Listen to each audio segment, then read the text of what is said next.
بسم اللہ الرحمن الرحیم صلی اللہ تعالی علی حبیبہ محمد وآلہ وسلم۔ الا ان اولیاء اللہ لا خوف علیہم ولا هم یحزنون۔ سید بابا تاج الدین ناگپوری رحمۃ اللہ علیہ کا سلسلہ نسب امام حسن عسکری علیہ السلام سے جا ملتا ہے۔ انبیاء اور رسولوں سے معجزات کا ظہور ہوا اور ختم نبوت اور رسالت کے بعد یہ وراثت اولیاء اللہ کو منتقل ہوئی۔ بابا تاج الدین ناگپوری رحمۃ اللہ علیہ کی گفتگو، ان کے اٹھنے بیٹھنے، معمولات و مصروفیات سب میں کرامت کے پہلو موجود ہیں۔ آپ کی درگاہ پر جو لوگ حاضر ہوتے، آپ نہایت لطیف پیرائے میں ان کی فکر و عمل کی خامی کو ظاہر کرتے تھے، اس طرح کہ وہ سمجھ بھی جائیں اور ان کی پردہ پوشی بھی رہے۔ ناگپور میں دربار تاج الدین بابا میں ایک پیدائشی اندھا جو بابا آنکھیں دے بابا آنکھیں دے پکارا کرتا تھا۔ ایک دن جب وہ پکار رہا تھا، بابا تاج الدین ناگپوری کا وہاں سے گزر ہوا تو اس اندھے کو اپنی چھڑی سے مارا اور فرمایا، تو سب دیکھ لے گا۔ اس کے بعد لوگوں نے دیکھا کہ اس شخص کی آنکھیں پک آئیں اور آنکھوں پر پٹی بندھی ہے۔ پھر ایک دن جب بابا تاج الدین کے اشارے پر پٹی کھولی گئی تو اس کی بینائی واپس آ چکی تھی اور ساتھ ہی تیسری آنکھ بھی کھل گئی تھی۔ ایک مرتبہ ایک عقیدت مند نے بابا صاحب سے پوچھا، آپ تو 150 میل دور دیکھ لیتے ہوں گے؟ تو حضور بابا صاحب نے فرمایا، میں جدھر دیکھتا ہوں لاکھوں کوس دیکھتا ہوں۔ حسام الدین نامی ایک صاحب بیان کرتے ہیں کہ جب میں نے حضور بابا تاج الدین ناگپوری کی شہرت سنی تو ارادہ کیا کہ میں آپ کا مرید ہو جاؤں۔ اسی رات میں نے خواب دیکھا کہ بابا صاحب ایک حوض پر وضو کر رہے ہیں۔ اس پانی کی عجیب تاثیر ہے کہ اس سے اعضاء آئینے کی طرح شفاف ہو جاتے ہیں۔ وضو کرنے کے بعد بابا صاحب نے مجھ سے کہا، تم بھی وضو کر لو۔ میں نے بھی وضو کیا اور میرے اعضاء بھی آئینے کی طرح چمکنے لگے۔ اس کے بعد بابا صاحب نے اپنا دایاں ہاتھ میری طرف بڑھایا، میں نے دونوں ہاتھوں سے آپ کا دست مبارک تھام لیا اور پھر میری آنکھ کھل گئی۔ میں نے سوچا کہ میرے مرید ہونے کے خیال کی منظوری بابا صاحب کے ہاتھ سے ہو گئی ہے، اس لیے اب حاضر ہو جانا چاہیے۔ چنانچہ دفتر سے چھٹی لی اور مرید ہونے کے خیال سے ناگپور پہنچا۔ شکردرہ میں بابا صاحب کی سواری نمودار ہوئی۔ آپ تانگے میں سوار تھے اور لوگوں کا ایک ہجوم پیچھے پیچھے دوڑ رہا تھا۔ میں نوجوانی کی وجہ سے دوڑ میں سب سے آگے نکل کر جوں ہی تانگے کے قریب گیا، بابا صاحب نے فرمایا، کیوں دوڑتے ہو حضرت؟ خوابہ میں ہاتھ ملایا ہے وہ بس۔ بابا سید تاج الدین ناگپوری رحمۃ اللہ علیہ نہ کوئی حاکم تھے، نہ آپ کے پاس ظاہری دولت کی قوت تھی اور نہ مذہبی اقتدار تھا۔ پھر بھی حکمرانوں، نوابوں اور امراء کی پیشانیاں اس فقیر کے در پر جھک جاتی تھیں۔ 35 سال تک لوگ قطار در قطار کھنچے ہوئے ان کے پاس پہنچتے تو اپنا سب دکھ بھول جاتے اور لوگوں کو وہ مسرتیں حاصل ہو جاتی جو دنیا کے سارے وسائل فراہم ہونے کے بعد بھی حاصل نہیں ہوتی تھیں۔ ایک دفعہ سخت خشک سالی ہو گئی، پانی کی کمی سے فصلیں متاثر ہونے لگیں اور چارے کی کمیابی کی وجہ سے مویشی مرنے لگے۔ کچھ لوگوں نے بابا تاج الدین سے کہا، بابا جی، بارش نہ ہونے سے اناج مہنگا ہو گیا ہے اور عوام کو سخت پریشانی کا سامنا ہے۔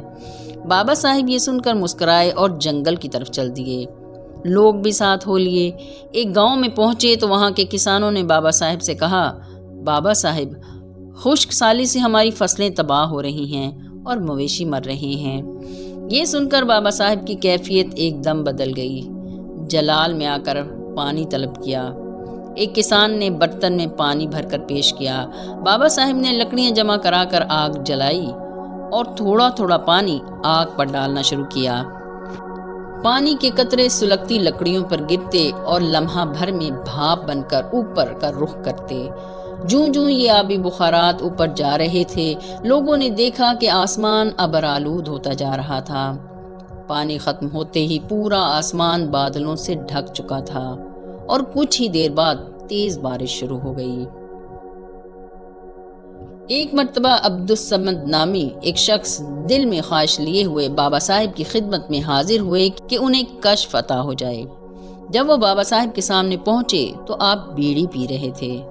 بابا صاحب نے سلگتی ہوئی بیڑی ان کی طرف بڑھاتے ہوئے کہا، یہ لو کشف۔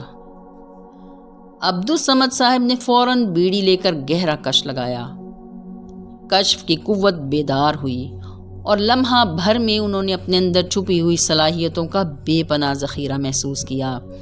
بابا صاحب نے بہت سے شہروں کے نام تیزی سے لیے اور فرمایا، جاؤ، ان مقامات پر ہر مرض میں تمہارے پانی سے شفا ہوتی ہے۔ عبدالصمد صاحب اپنی مطلوبہ کشف کی دولت لیے ہوئے واپس لوٹے۔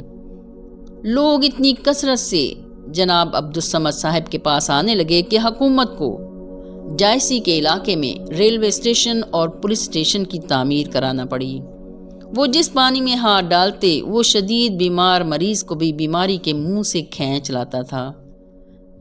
عبدالصمد صاحب کی شہرت ہندوستان سے نکل کر یورپ تک جا پہنچی۔ ایک دن ایک عورت ان کے پاس حاضر ہوئی۔ اس کا بچہ شدید بیمار تھا۔ یہ زمانہ اس عورت کے مخصوص ایام کا تھا۔ عبدالصمد صاحب کو کشف کے ذریعے معلوم ہو گیا اور کہا، ناپاک ہے، نکال دو۔ عورت پریشان حال شکستہ دل ناگپور بابا صاحب کے پاس پہنچی اور درگاہ سے باہر ہی بیٹھ گئی۔ پچھلے تجربے کی بنا پر وہ دربار حاضر ہونے سے ڈر رہی تھی، لیکن دوسری طرف اس کے بیٹے کی زندگی اور موت کا سوال تھا۔ ادھر بابا صاحب نے کسی کو بھیجا کہ باہر جو مجبور ماں بیٹھی ہے اسے اندر بلا لاؤ۔ وہ عورت آ کر کچھ فاصلے پر ہی کھڑی ہو گئی۔ قریب آنے سے ہچکچانے لگی۔ بابا صاحب نے فرمایا، قریب آؤ اماں۔ عبدالصمد ایک لٹیا پانی تھا، گندا ہو گیا۔ تاج الدین سمندر ہے، یہاں آؤ اماں۔ عورت روتے ہوئے قدموں میں گر پڑی۔ بابا صاحب نے فرمایا، گھر جاتے ہی بچہ کھیلتا ملتا ہے، اچھا رہتا ہے۔ ادھر وہ عورت خوشی خوشی بامراد واپس ہوئی۔ ادھر بابا صاحب نے جائسی کی طرف منہ کر کے فرمایا، عبدالصمد کو معطل کیا گیا۔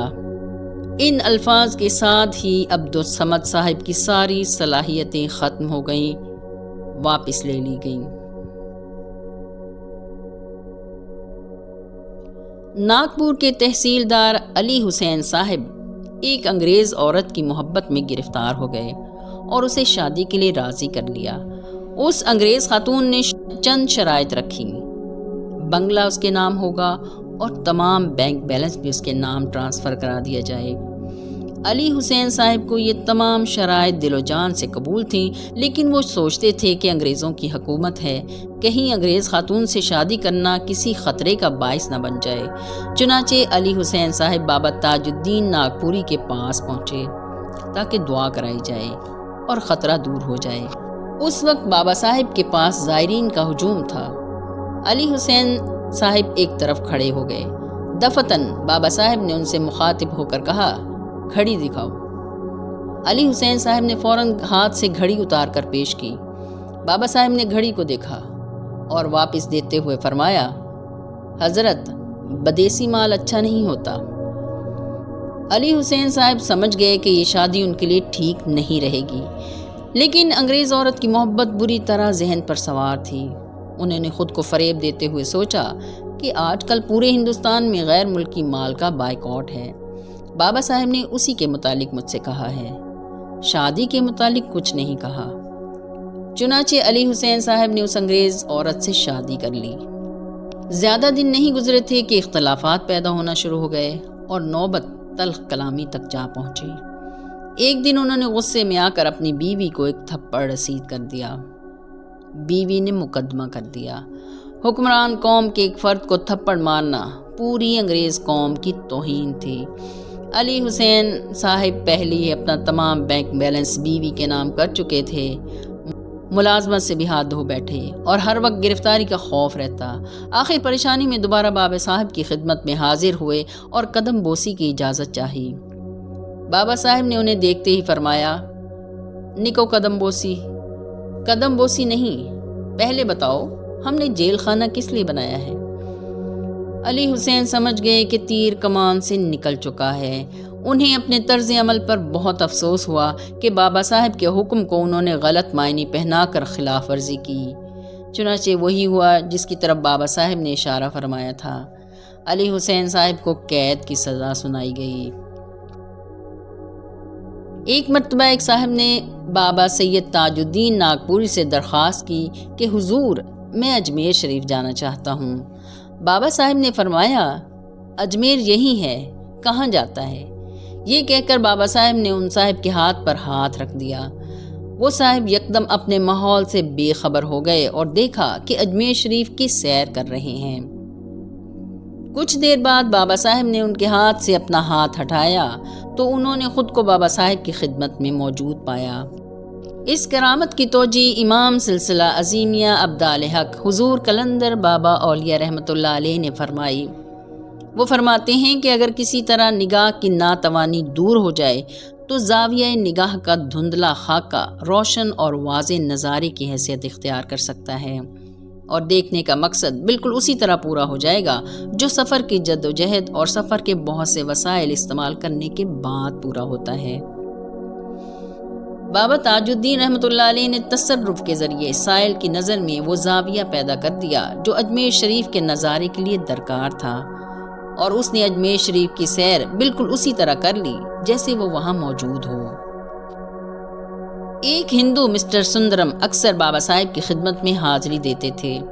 ایک مرتبہ اپنی بیٹی اور نواسے کے ہمراہ آئے اور بتایا کہ میرا نواسا مدن گوپال بہت ضدی ہے، بات بات پر ضد کرتا ہے۔ بابا صاحب نے مدن سے فرمایا، کیوں رے، ماں کو ستاتا ہے؟ یہ کہہ کر ایک کتاب مدن گوپال کو دی اور کہا، پڑھو۔ پھر اس کی ماں سے مخاطب ہو کر فرمایا، یہ اچھا پڑے گا۔ بابا صاحب کی بشارت پوری ہوئی۔ مدن گوپال نے ڈاکٹری کی ڈگری لینے کے بعد برطانیہ سے امراض چشم کی سرجری کی اعلیٰ ڈگریاں لی۔ شہنشاہ تکلیم سید تاج الدین بابا کا مزار مبارک ناگپور ہندوستان میں ہے۔ آج بھی لاکھوں دلوں پر بابا صاحب کی حکومت ہے۔ آپ اکثر فرماتے، اجگر کریں نہ چاکری، پنچھی کریں نہ کام، داس ملوکا کہہ گئے سب کے داتا رام۔ یعنی چوپائے ملازمت نہیں کرتے اور پرندے کاروبار نہیں کرتے، پھر بھی ان کو رزق ملتا رہتا ہے۔ تاج الدین کا کہنا ہے کہ دوستو، سب کی پرورش کرنے والا اللہ ہے۔ اللہ تعالی ہم سب کو اپنے پیاروں کا ذکر کرنے سننے کی توفیق عطا فرمائے۔ آمین یا رب العالمین، آمین۔